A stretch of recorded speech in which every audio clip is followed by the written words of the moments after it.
Hello, Darren. Hi, Darren. Do you fancy drawing another lawnmower and lawnmower owner combination? I would love to. Well, I think last time we did the Guess Who thing, but should we just come out and say it? Would you like to introduce tonight's special guest? Today's lawnmower guest is Brian May. Brian May.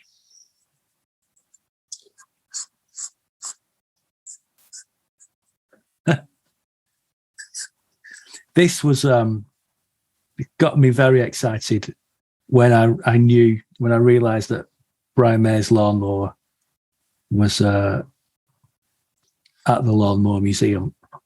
Very excited. I'm a little bit surprised that Brian May's lawnmower. Are you ready for this? Can you see how? Can you hear how pleased I am already with this? I can, yeah. I'm a little bit surprised Brian May's lawnmower, he didn't make it with his dad out of an old fireplace. You know, because he doesn't talk about that much. I don't even know what you mean, Darren. Never mentions it. He must be sick of it. He must be sick of people asking. There's a Kevin Eldon, the comedian. There's a sort of sketch. I know where you're going. He does a sketch with George Martin. He does George Martin, and it's George Martin telling the same old stories, about and John and Paul, they worked marvelously together. But then John came in with this bit, and I mean, it is funny. It is a little bit cruel, but apparently, this story may well be apocryphal, but there's a story of George Martin seeing this sketch, right? Before he passed away, and him just saying, "But they keep asking me the same questions." Right, yeah. Like saying, it's not my fault. Yeah. Isn't there a bit where he's been taken hostage or something and he's still going on about it?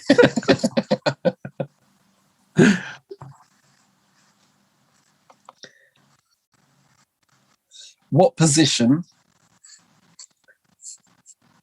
do Queen play in your life? God. They are the most important band. I can possibly say a lot of my life can be traced back to having a love of Queen when I was a teenager, and that got me into music, got me into playing guitar, resulted in me going to music college, just all that. Right. It genuinely does come from becoming a Queen fan when I was a kid. And I got my first guitar, an acoustic, in 1985, Christmas of 85. So I would have seen them that summer playing Live Aid. Oh God, they really sucked at Live Aid, didn't they? That was really they were rubbish. Yeah. And I thought I can do better than that. Get me a guitar. They're just a hugely important band to me.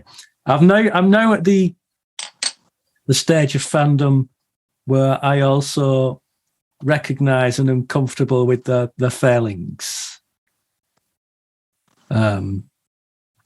They are.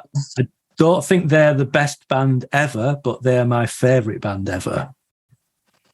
Well, I never really hold much truck with that distinction, really. Right. Like I when people say that, I almost feel like, well, look, if they're your favourite band ever, then why not just say they're the best band ever? I don't see why the idea that we, you have some sort of objective set of criteria for the best band ever and a subjective set of criteria when we're dealing with something which can only be subjective. So, right. They're the best band ever. Okay, they're the best band ever. After the Beatles.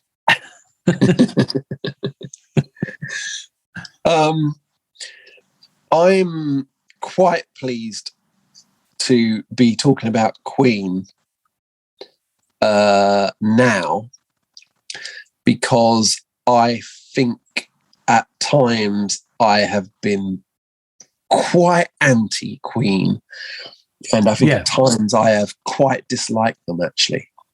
Yeah.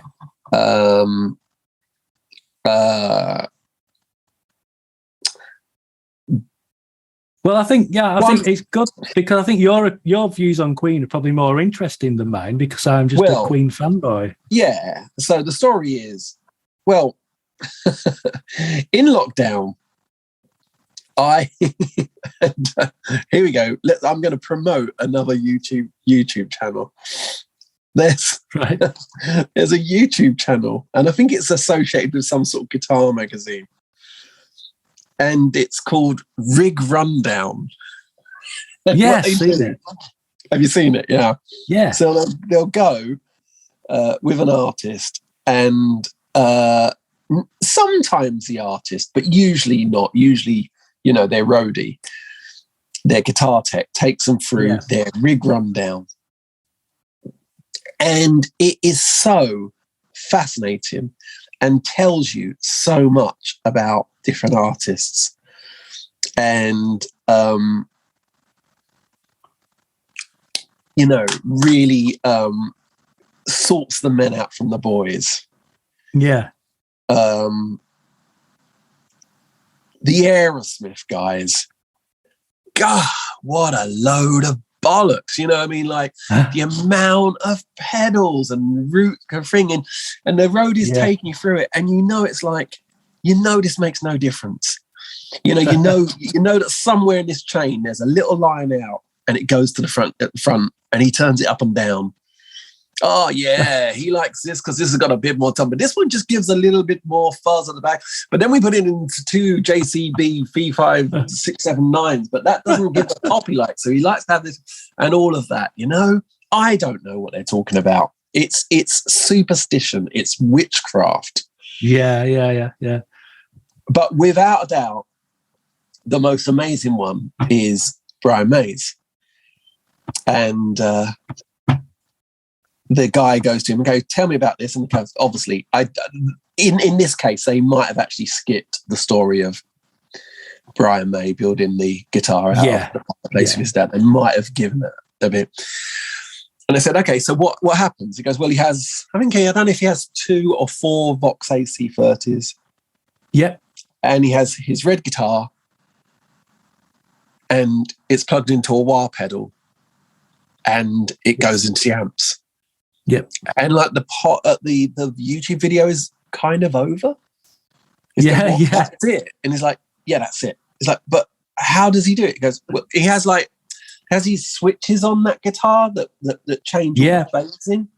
That's right. It's really amazing. I appreciate, for some people listening, this has already got too technical for me, but it is really amazing that he is making all those sounds by just flicking these switches. Yep. The guy interviewing the roadie, who is probably famous himself to Queen fans, and he just says something, it's kind of a bit amazing. He goes, "So what you have to do is tune the guitar and plug it in," and he goes, "Yeah, well, he's got a spare."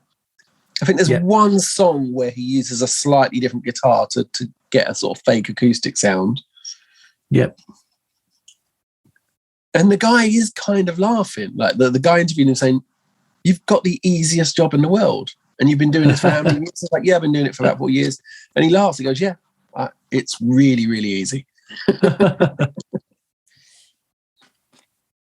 Anyway, from that, and this is going back about 2 years now, I was talking to my friend Andy Field and telling him about this. And Andy is my oldest friend. like the friend I've had the longest, not that he's 90 years old. And he said, well, you don't like Queen, do you? I said, no, I think they're shit, really. And we started doing a listening marathon because it was lockdown and no one had anything else to do. Yeah. And we went through every Queen album and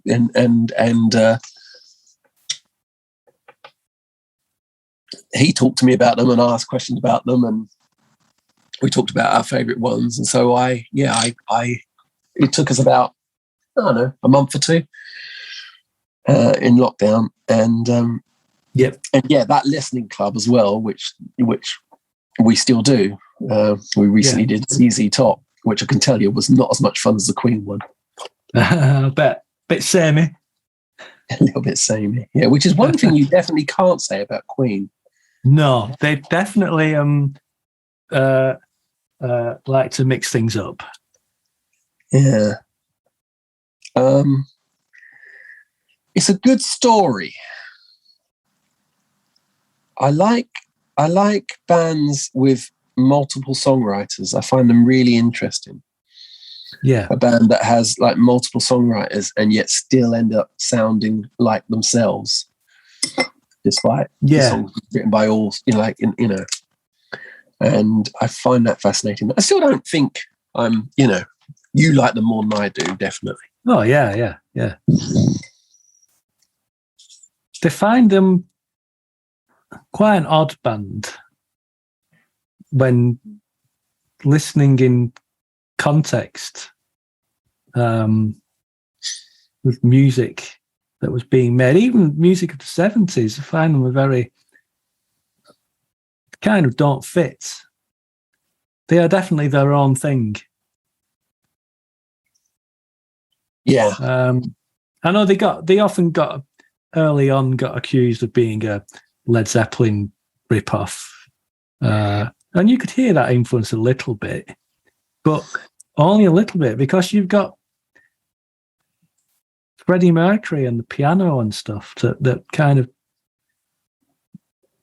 separated it from just being a rock band, which they would have been if Brian May was the main man in the band. But yeah, as time goes on and you get into the late 80s, the last couple of albums, like The Miracle and Innuendo, and they're just off doing their own thing with no regard to what the rest of pop music is doing. They're not trying to stay relevant or anything. They're writing songs about their favourite cats and the Invisible Man single, which is completely bonkers. And it's just so odd, the way that they just started really not caring about chart success, or seemingly not caring. I'm not sure why else. I think seemingly, I get the impression that they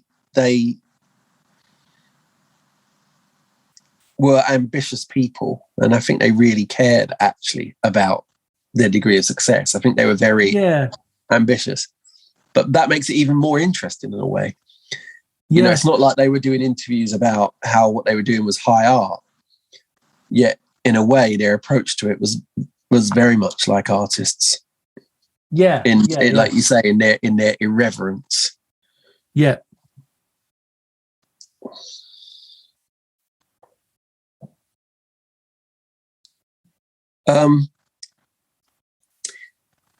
You said earlier, you sort of like thought your fandom of Queen had, I don't know, it's almost like you were implying, it has more levity now than it might have done at some point.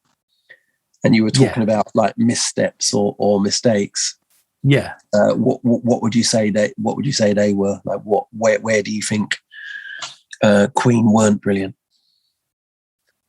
Well, there are musical things, but I mean that's what I meant. The actually. big That's one. What I meant. That's what I meant. Right, musical. So musical things, where weren't they brilliant? I mean, there were lyrically, they can be quite clunky, especially if, God love him, if Brian's writing a song.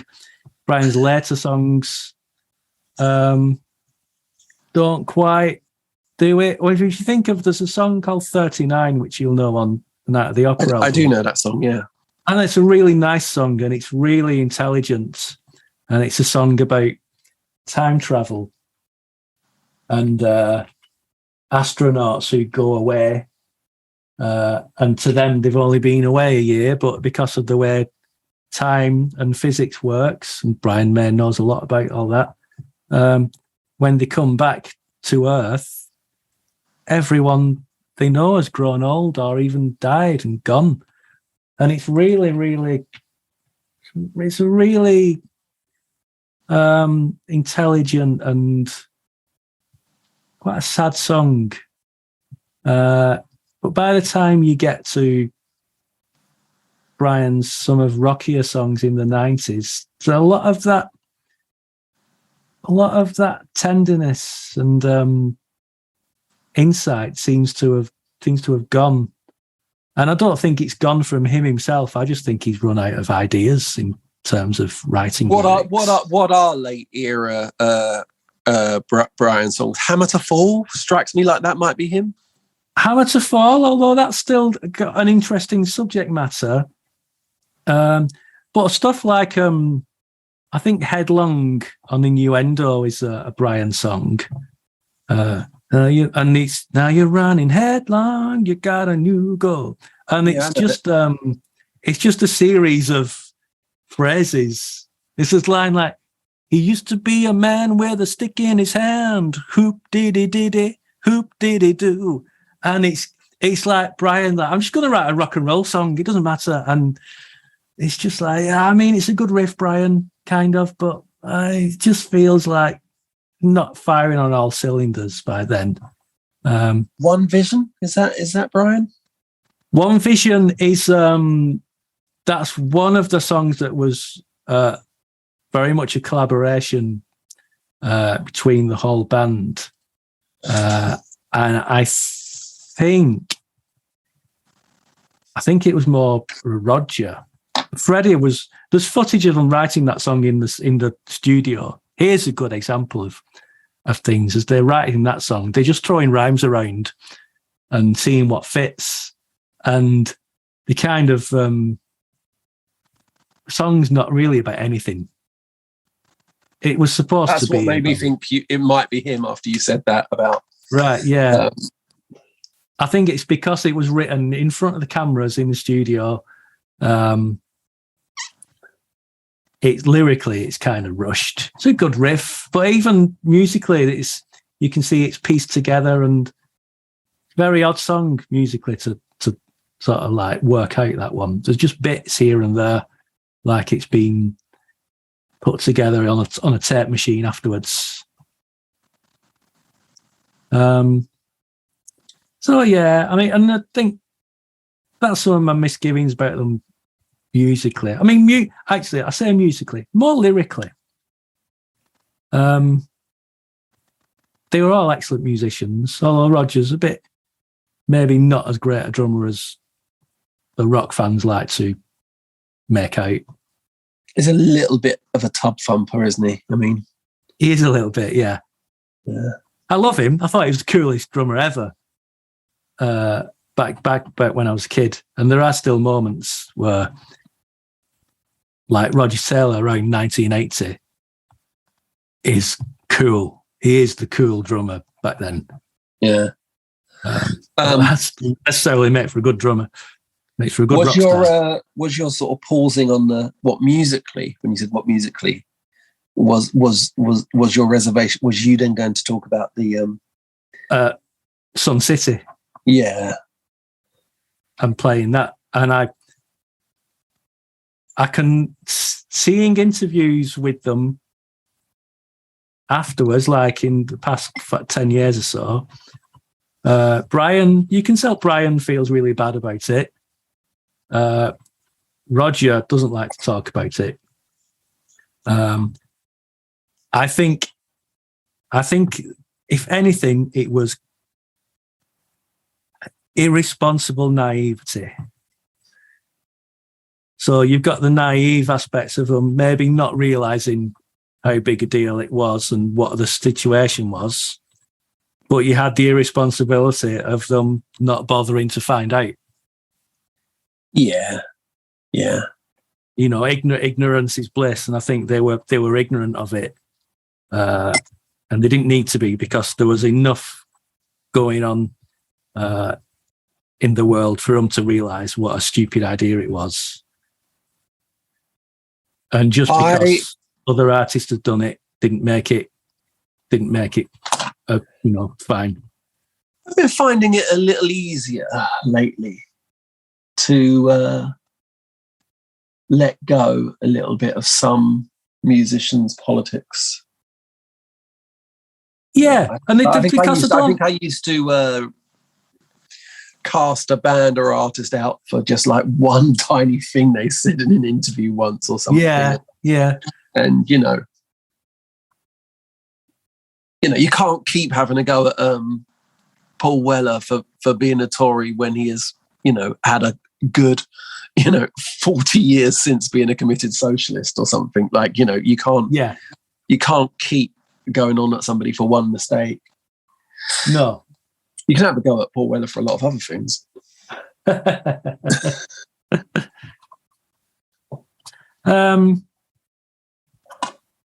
It was just a bad thing for him to do.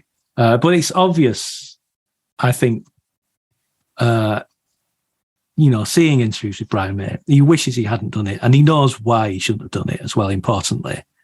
I think he spent a lot of time in recent years maybe even trying to redeem himself and try to do other good things and support causes and stuff, which I kind of think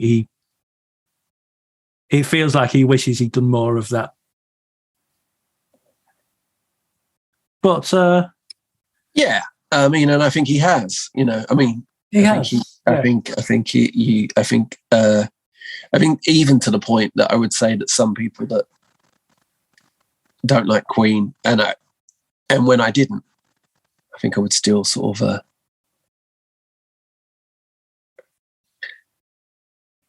I still think I had him down as a good one before this recent conversion. And he's done it slightly to the detriment of his public image to some people, because he gets the piss taken for being that badger guy. And he's occasionally you'll see him appealing to. He's spoken, very harshly, not harshly, strongly criticised the Tories, whilst kind of trying to appeal to Tories' better nature. He's generally been a Tory voter, and he's often said, that this isn't what the Tory party should be. There's oh, really? So he's out and out Tory? Yeah. Wow. Just when you and Andy got me converted. He's not an out and out Tory, but he used to vote Tory in back in the 80s. Every rock star voted Tory, didn't they? Every millionaire rock star voted Tory, partly because your accountant's telling you to. But he kind of says that the Tory party. That's true. Do you reckon that's true? Do you reckon McCartney voted Tory? Yeah, I bet he did. Yeah, I bet his accountant was like, yeah, that's what you need to do. You want to save all this money. I don't know. Probably listening. Let us know, Paul. Let us know. Well, it's just it's what all the rock stars did then, isn't it? It's just what we did. That was. You know how hard I'm trying to not do the deliberately mistaken joke. I know. Sometimes I can nail it. Sometimes I can't. The Paul thing. Whoa! That's Paul McCartney now, isn't it? Live on stage. Whoa! Okay.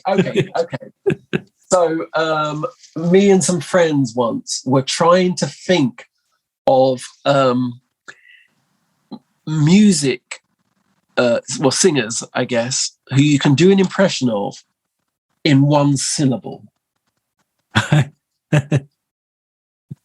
So well, that's my McCartney. Well, I think I would say McCartney. It's still more. Okay, yeah. I think you can do Michael Jackson in two, maybe. Like, yeah, there you go. Yeah. I think I can do sort of Heather Smalls from M People. Like a,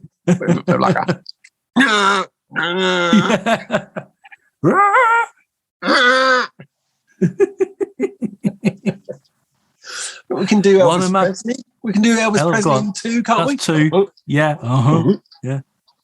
let's say one or two, but you get the idea. A brief sound, not a word. I think is the trick. Tom Jones. Yeah, that also sounds a bit like Holly Johnson, though. Holly Johnson's more of a ha. Actually, I do the Holly Johnson one a lot. Doesn't Holly Johnson also have a He does a bit, yeah. Just one more time. Oh. One of my other favourite things, this is going slightly off topic, but one thing I love. Oh, it's only just gone off topic from Lawnmower. Yeah. Well, this is a thing in particularly heavy metal music. Maybe you'd say classic rock. And you don't get it in many other genres where the singer just sings out the genre that they're in. Oh, and it's not quite so. To give you an example, a lot of metal singers, and I say metal when they all consider themselves rock and roll singers, is they will just midway through a song and we go rock and roll. It's like we know what the genre you're working in, guys. You don't have to tell us. And you don't hear it like someone going dance or maybe no. That's not true. Techno. That's not true. Techno they do say dance in dance music. They don't, but I reckon they do say dance. I mean, dance to the music. There's that song. But I reckon. Yeah, but the thing is, they are constantly talking about dancing and music. But they are telling you to dance. And I'm still happy to put them in the same camp. Okay. What I think would be exceptional is if John Coltrane took a little pause from a blistering solo and then just into the microphone and just went jazz. Yeah. Yeah, synth pop. And the techno guys do it though, don't they? Techno. They do it a lot. But this is your task now. You need to get your next album. You need to have a bit where you just say indie pop.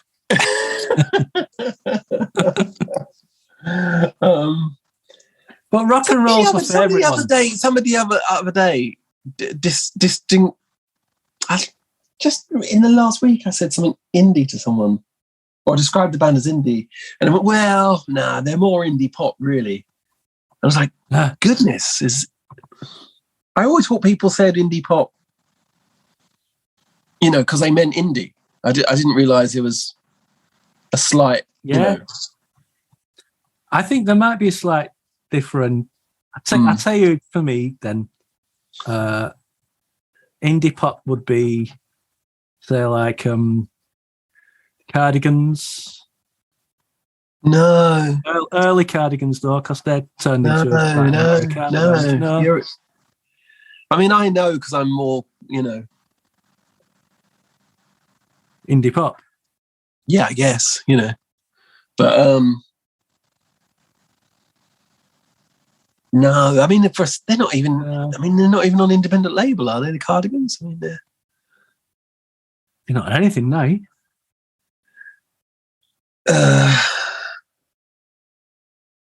I don't really know where indie starts and where it ends. Actually, I don't really know. Really.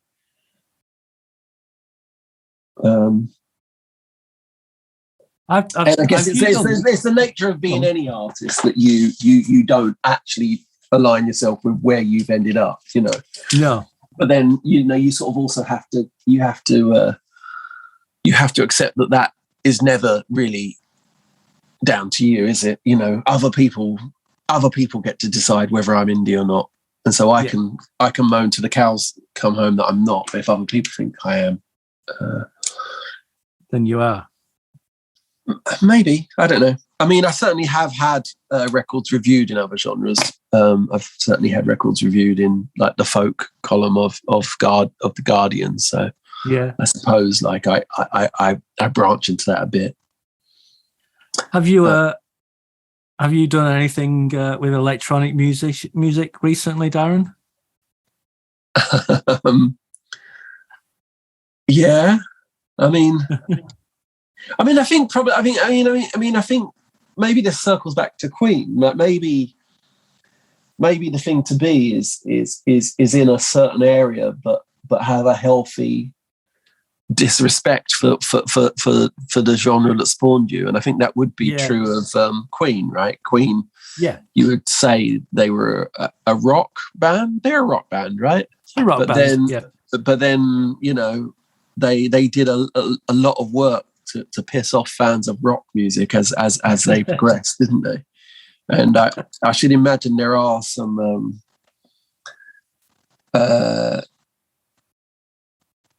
I just noticed something I've got to add to this. There was a little thing on it which I thought was a reflection, but now I've, for reference, gone to another. Believe it or not, there's other pictures.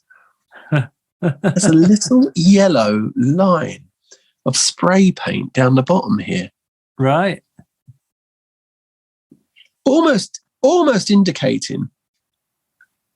Oh, the centre. Well, I was just almost wondering whether Brian May might have numbered his lawnmowers, and this might be number one. Well, there's a letter that came with that lawnmower that's displayed, and he talks about he inherited the lawnmower along with the ancient gardener when he bought the house. So I don't know if he even used the lawnmower himself or not, or whether he just trusted it to be used by his ancient gardener, which sort of then begs the question, how did the museum end up with the lawnmower? Why is it not being needed anymore because the ancient gardener was no more? I'm sorry, I'm slightly distracted because when you type Brian May lawnmower into Google, the first thing that comes up is Brian May hospitalised after ripping his buttocks to shreds in a garden accident. This is true, yes. But even the second line, this is the Independent, is really good. Brian May was hospitalised after ripping his gluteus maximus to shreds. If Queen was still going, that'd be a song, wouldn't it? It's good, isn't it? Maybe that's a good place to end this video. Yeah. And there we have it. Brian May's lawnmower. And I'd like to bring the whole family together, actually. Yeah. Let me see if I can pull you out. Have I got room for mine? Let me try it. Just grab one. This is marvellous.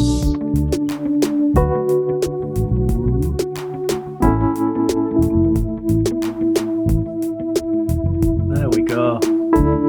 Richard and Judy's lawnmower, Brian May's, and Diana Dawes. Fantastic. Bye, Darren. Hi, Darren.